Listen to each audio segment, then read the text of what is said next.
Is Quentin Musty one of the biggest boomer bust players in the draft? Brock Otten of McKeen's Hockey joins to profile the winger and why he has such a huge range of opinions from all of the draft experts. So on today's episode of Locked On Sharks. You're Locked On Sharks, your daily podcast on the San Jose Sharks. Part of the Locked On Podcast Network, your team every day.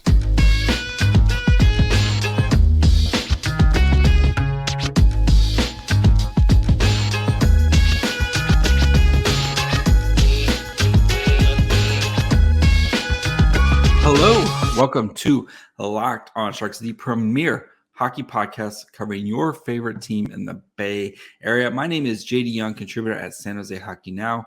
I want to thank you for making Locked On Sharks your first listen, proudly a part of the Locked On Network, where we cover your team every day. And if you want to be an everydayer, all you got to do, just follow along wherever you get your favorite podcast from, or you can watch this on YouTube as well. And Brock Otten from McKeen's Hockey joins us to talk about Quentin Musty, who very high among the kind of public scouts, but who knows where he's going to go, because there's definitely some red flags and concerns with him. But if he hits, whoever gets him could be getting a steal in the draft, because he just has that type of potential. So all right, before we get into it with Brock, I do want to let you know this episode is brought to you guys by FanDuel Sportsbook, the official sportsbook of Locked On. Make every moment more. Visit FanDuel.com/LockedOn today to get started. And now we bring on Brock Otten, OHL prospects coverage, podcast for the OHL, and director of scouting for McKeen's Hockey. Brock, we're almost there. How's it going, buddy? Good, man. How you doing? Thanks for having me back on again. Oh, thanks for coming on. I know this time of year is always a crunch for everybody. So I appreciate you carving out some time to chat about Quentin Musty. And if you don't know who Quentin Musty is, let's get you guys familiar. So Quentin Musty, a forward for Sudbury in the OHL, 6'2", 190 pounds, big boy, 53 games last year. It's 26 goals, 52 assists, 207 shots on goal. And I ask everybody, what makes Quentin Musty such an intriguing prospect? Yeah, it's definitely that package of size and skill, right? Like, you don't see a lot of players like Musty come around all that often anymore, right? Those components of his game, that power component of his game, yeah, it's inconsistent, but if everything goes according to plan with his development, the upside is pretty significant, right? You've got a big guy that can play the power game, but also has great vision and creativity with the puck. And that's ultimately what makes him really intriguing, especially when he's not necessarily being considered a lock for the lottery. The opinions on Musty are all over the place. He's a very polarizing prospect, and I'm sure we're going to get into that in a second. But when you're picking at the back end of the first, if he's still available at the Sharks' second pick there, he's going to be a very intriguing option for a lot of teams in that range. Yeah. So, I mean, we'll start with the kind of the rankings, right? I mean, I feel like you've seen maybe a little bit here as we've gotten close to the end of the draft, right? End of the draft season here, where rankings start to climb up. But I mean, you see him kind of anywhere from 12 or 13 by some people to kind of, end of the first, beginning of the second rankings for other people. Like, why is it just the inconsistency thing with him where I know spoiler for tomorrow, time is a weird thing, but I know he had monoed for the beginning of the season, right? And that, I think you have to take that into account of a guy who's not fully there, and kind of by the end of the season, it sounded like he was a much different and better player, right? Yeah, and Sudbury had a coaching change too. They were kind of a mess at the beginning of the year, and they brought in former NHLer Derek McKenzie to run the show. And Musty's game grew a ton under McKenzie. He really seemed to gain confidence in almost all facets of the game, and his play did improve a lot over the course of the year. And that's why we're starting to see the rankings on him creep up. But you're still seeing rankings in that early second round range or late first round range, like us at McKeen's. We have Musty in the early second round. And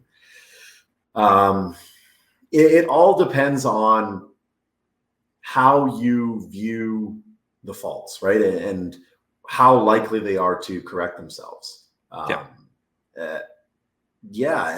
you're looking at a fault like compete level, right? Mm-hmm. Is that something that really improves a ton over a player's development path? If that's something that's inconsistent, is it really going to become more consistent when you're playing against the world's best in the NHL, against players who do have that internal drive? And we've seen prospects many times over, right? Where that compete level is a concern because it's inconsistent. And then when they're trying to, progress at the AHL level and make the NHL level, it remains a concern, right? There are guys who fix that, right? There are definitely guys who the light bulb turns on, but there are more that it doesn't. And I think that's ultimately where we kind of see Musty is, okay, so there are so many positives, and his play did improve a ton. But when you've got a player who, in my opinion, does have some skating deficiencies, who does have inconsistent compete level, who does, concern me a little bit with his play away from the puck. He's somebody who has a very good shot, a very high-end shot, but he doesn't score a lot of goals. And he's not scoring those goals like a guy like Colby Barlow does. That it's extremely projectable to the NHL level because, he's unleashing one-timers at the dot. He's shooting off his back foot when he's driving wide. He's scoring those good highlight reel type high-end shooter goals, but he's also, battling for position near the net, deflecting shots in, putting home rebounds, and competing in that area. And that component of Musty's game is the most inconsistent, in my opinion. And when I look at projecting him to playing with two other really good players with the puck, is he going to be able to be a really good complementary piece when he needs to be? Or is he kind of just going to be one of those guys that fades? Thomas Vanek, I think, is a perfect example of somebody like that, right? And I think that's why we've seen Vanek have, he had a pretty long NHL career, but he did bounce around a lot because he was one of those guys that was a really good player on not so great teams because, he could load up points on the power play when he had more time and space, but wasn't necessarily somebody who you counted on to be a frontline player on a team with championship aspirations. So ultimately, I know it's a very long-winded answer, but that's sort of where we're coming from with our ranking of Musty in a second, and in other people similarly with ranking in that with Musty ranked in that same range. Whereas you've got other people who look at Musty in that top 12, top 14 range because they put so much value on upside, and I think that ultimately is where your priorities lie. Are you just shooting for the stars? Or are you, shooting a little bit for the stars, but also being a realist? Yeah. All right. So you mentioned, you kind of hit a lot of his issues he needs to work on. It sounds like his compete and his skating type of thing. And those are skating, I feel, is very more correctable. If and not everybody's going to correct it, but you feel like skating is a more correctable thing. Compete that's a more of an internal type of thing. All right, guys, before we continue on with Brock and we talk about Quentin Musty's timeline, do need to take a quick break. Talk to you guys about our good friends over at FanDuel. And you guys know baseball season is in full swing right now, and there's no better place to get in action than FanDuel, America's #1 sportsbook, because right now new customers get a no-sweat first bet up to $1,000. That's $1,000 back on bonus bets if your first bet doesn't win. Just go to FanDuel.com/lockedon to join today. I feel like you got to bet the Giants right now. The Giants have been really kind of been playing some of their best ball over the past few weeks here, and I think you just got to keep around the Giants right now. So don't miss your chance to snag a no-sweat first bet up to $1,000 when you join FanDuel today. Just go to FanDuel.com/lockedon to sign up. FanDuel, official partner of Major League Baseball. Major League Baseball trademarks used with permission. But what do you think is if he continues and becomes, as professional hockey player. What do you think is going to be that calling card skill for him that is going to be that, like, okay, this is why he's an NHL player for him? Yeah, it's definitely his vision and his creativity with the puck. He's I would say one of the best one-on-one players in the OHL. And I think that was something that really improved over the course of the OHL season. Early on, coming off that, I would say, a little bit disappointing Holinka performance for Team USA. And yes, it's a tough event because the USA is sending, we'll call it a B+ squad. I wouldn't call it like anything lower than that. There's still a lot of players that are on that team that are really good that are going to get drafted, but it's obviously not the development team program. Yep. I think his performance was a little bit disappointing there. So coming off of that with a coach that he obviously didn't connect all that well with, and that the team didn't connect all that well with, I felt like he was trying to just force things, and there were a lot of offensive zone turnovers and a lot of plays where he would just drive with the head down and turnover. And then with that coaching change, we started to see him vary his pace and vary some of the things that he was doing and some of the way that he was approaching the game. Not always just driving straight on. He would dump and chase, and he would be a little bit more willing to battle in the corners, and he was using his teammates a little bit more. And that's where that creativity as a playmaker really blossomed. And I think that's definitely his calling card, is his ability to make his line mates better. And I do think that the shot and the scoring ability will translate at some point. His shot is too good. It's just too good for him not to score a boatload of goals, at least at the OHL level. Yeah. What happens moving forward will depend on that compete and that skating ability improving. But the calling card is definitely the playmaking ability. All right.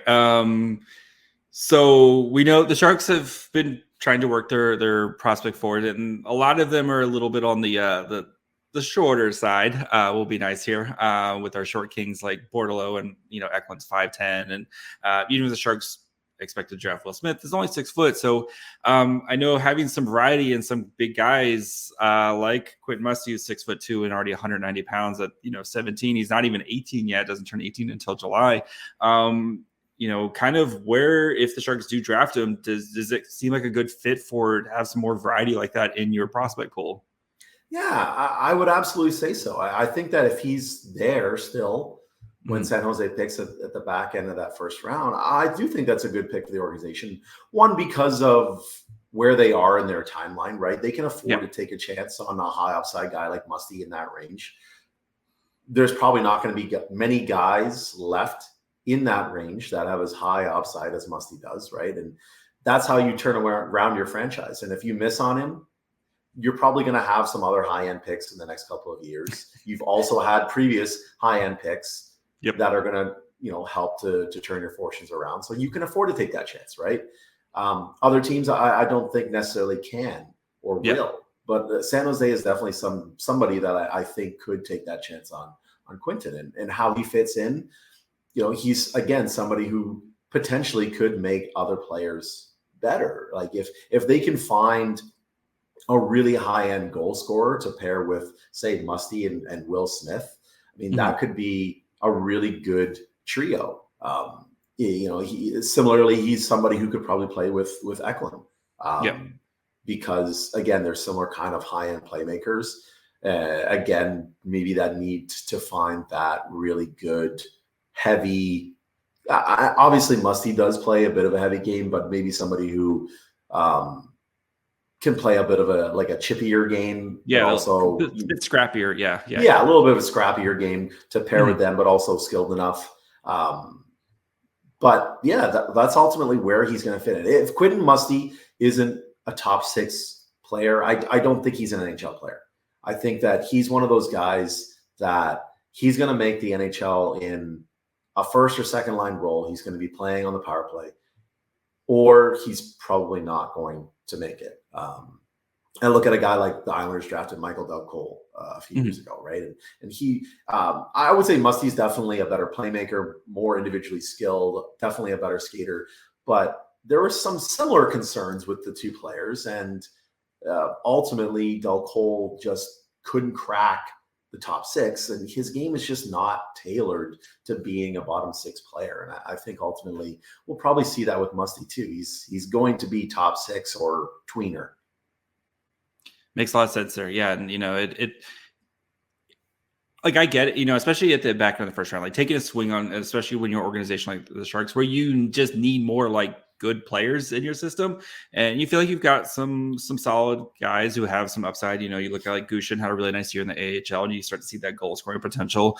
Eklund, I thought, really established himself, and I think they kept him in the AHL for contract reasons, which I cannot totally understand, type of situation. But like, they just need more good players, and when you're picking at the back of the first round, that comes down to that theory of, do you want to kind of play it safe, or do you want to kind of take a swing on a guy who could be a complete boom or bust type of player, like you said, play in the NHL, or you may just never see him type of thing. So, what do you think from an organization? This is kind of a bigger question, especially since you have a top 5 pick, right?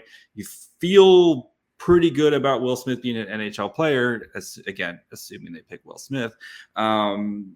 Do you think it's the right move to take a swing on a guy like a Quentin Musty, or do you think it's better to go more of a safer play like a Otto Stenberg type of guy who exactly what his role is going to be type of player when he gets in the NHL? He's probably going to be a middle six center, but you can project type of what he's going to be.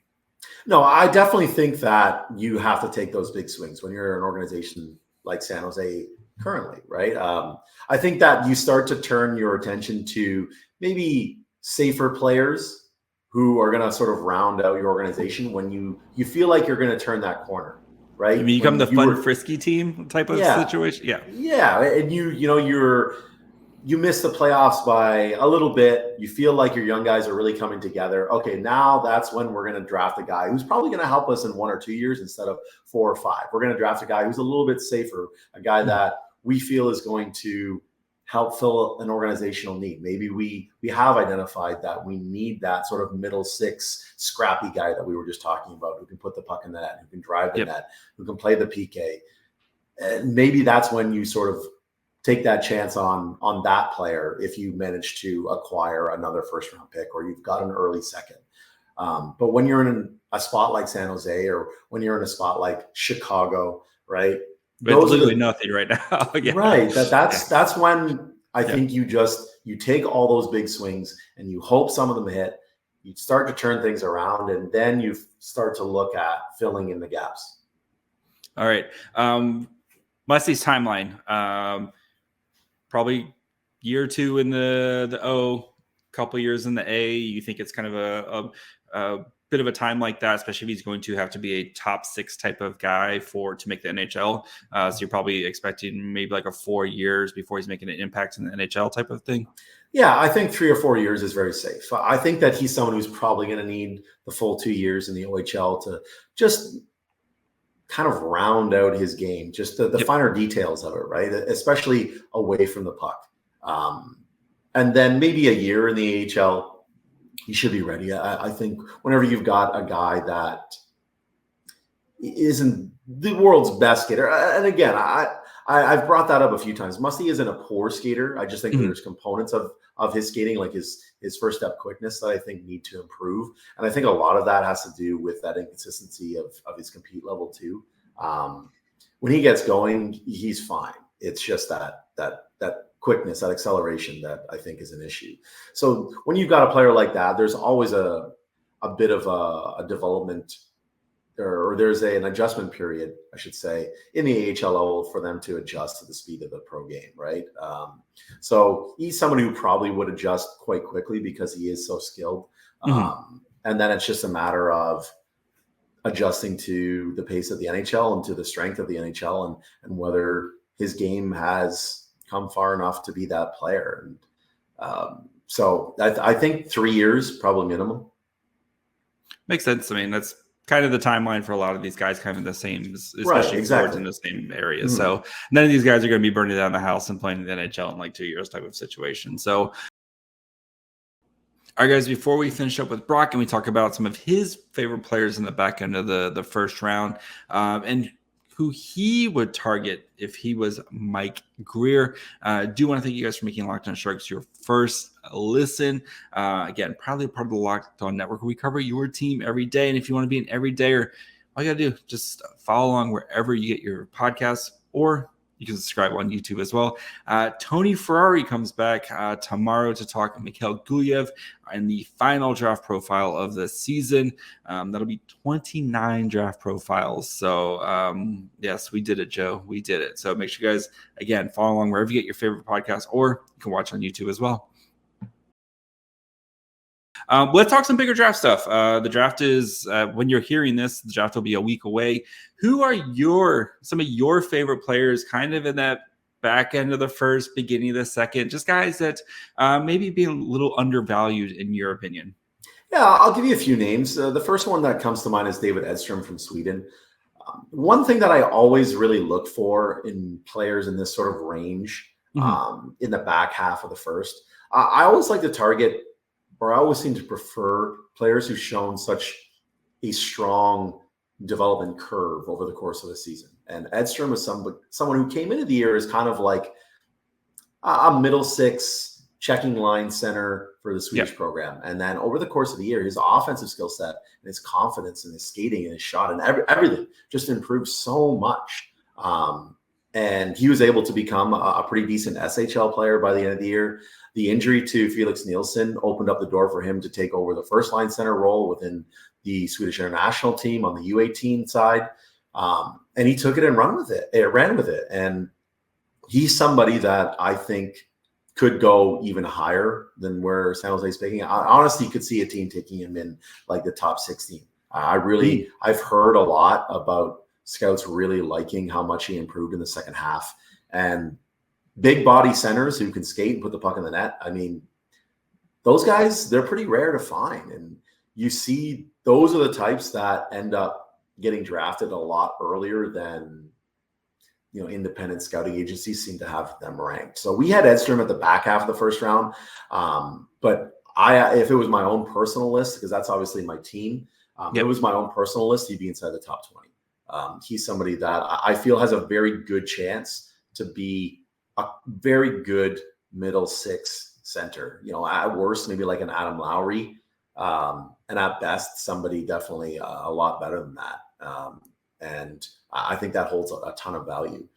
So the Red Wings are 1,000% going to draft him at pick number 17 with the Islanders pick, because as you said, going from that fun, frisky team, a guy who is going to help and he's Swedish and he's the Red Wings, and it's going to work out because that's what happens when there are Red Wings draft players. Take it to the bank. Yeah, you're calling it, JD. Put the money down right now. Yeah, FanDuel, where are you at? Where I need to, All right, give me your next guy.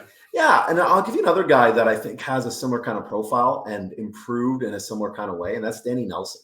The rankings on him are all over the place.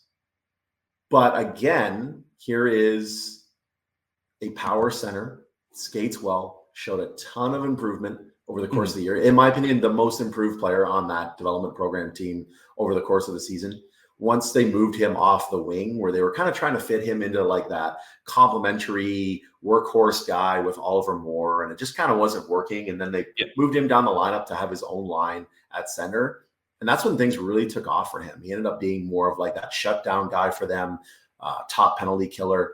But in his own way, he was creating offense consistently too.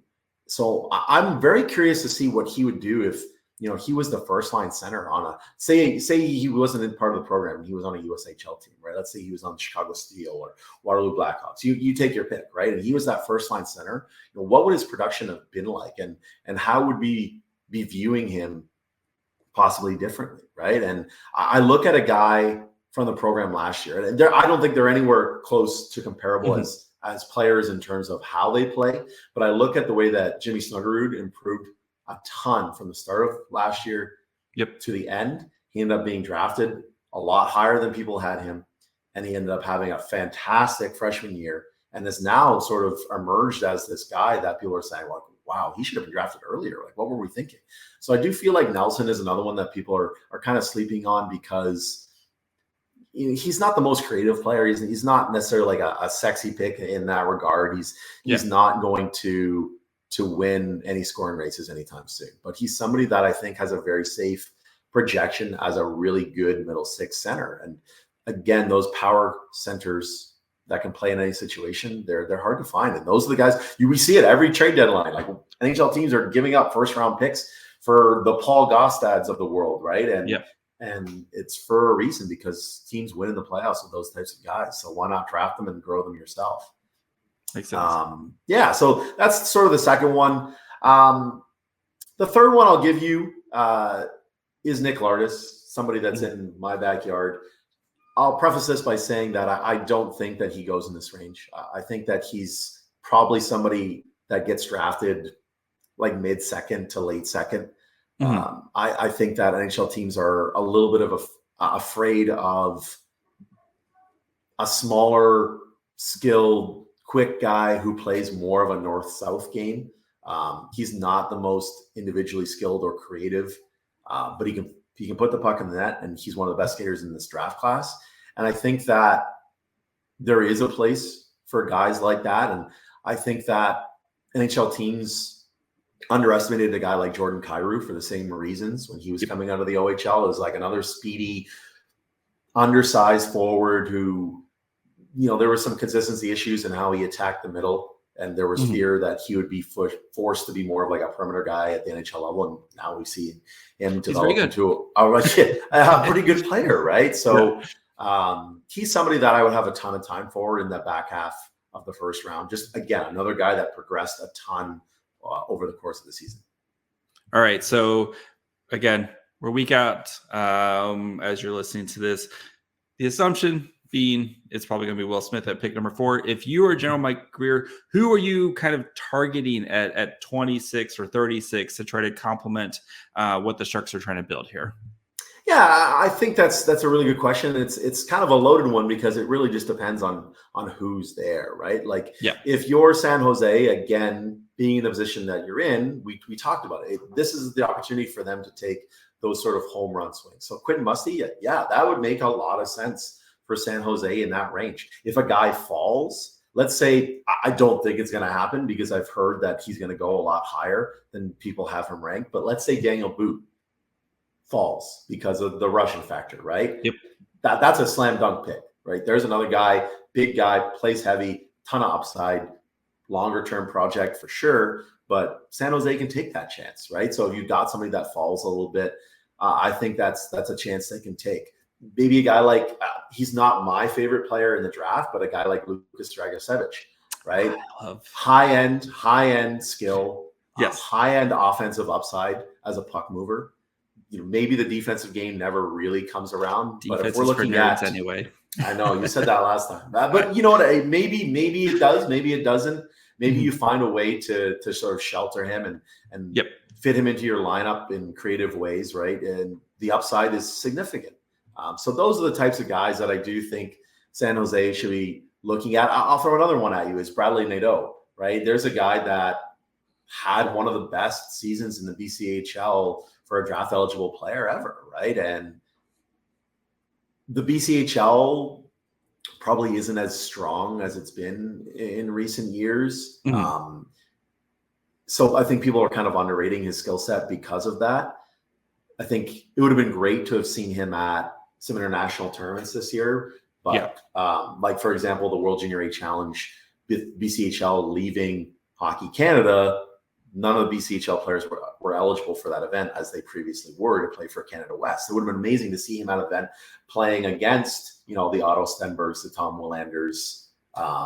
And it's unfortunate that didn't happen, right? So, again, here's another guy, huge long-term project. He's going the NCAA route. He's probably going to take 3 or 4 years before he's ready.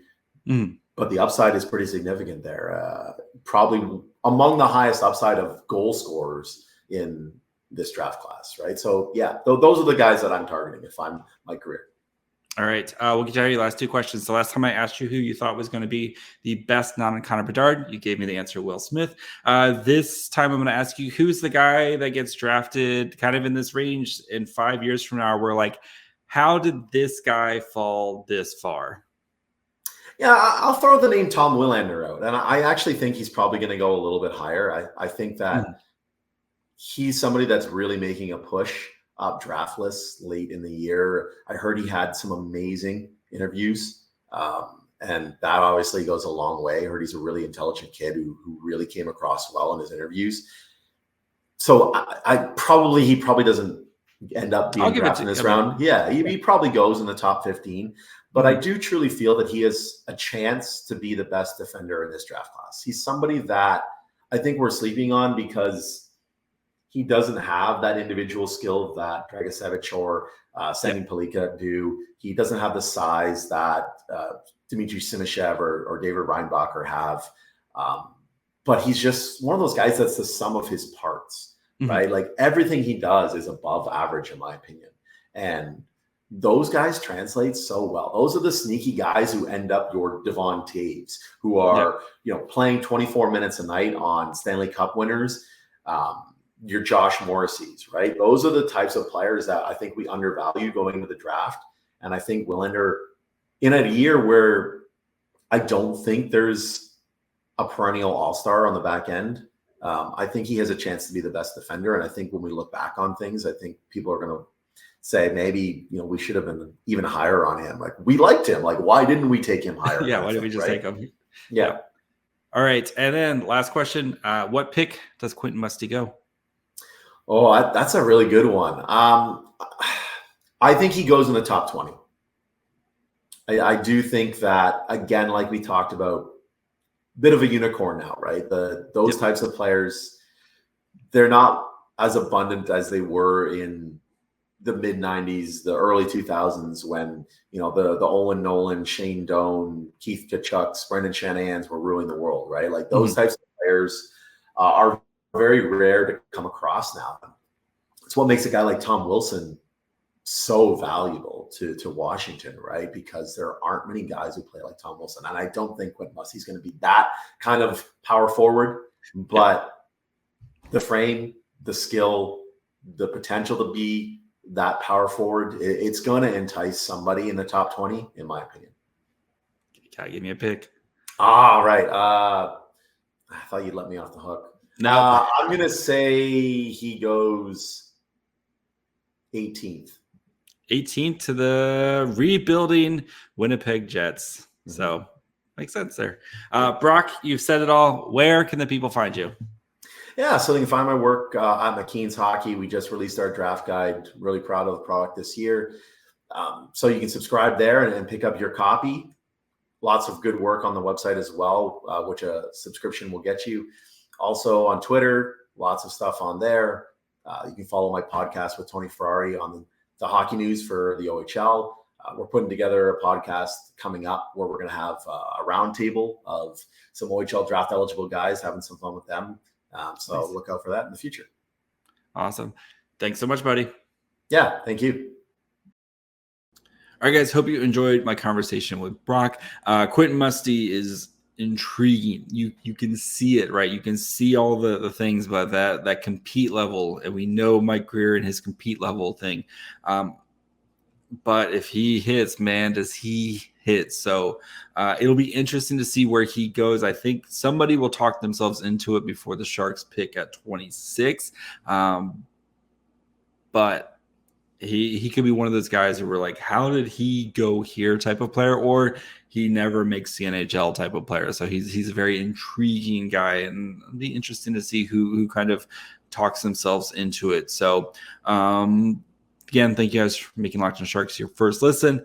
Be back tomorrow with our friend Tony Ferrari. He did the first draft profile of the year. He's going to do the last draft profile of the year as well. So again, where are you guys getting your podcast? Watch on YouTube. You can follow the show on Twitter, Facebook, and Instagram at Locked On Sharks. Definitely going to want to check out the Instagram page, especially next week. We go to Nashville, you're probably going to want to see some behind-the-scenes stuff. So that's where a lot of that stuff is going to be throughout the week. And, of course, you can follow me on Twitter at MyFryHole. And until tomorrow, bye, friends.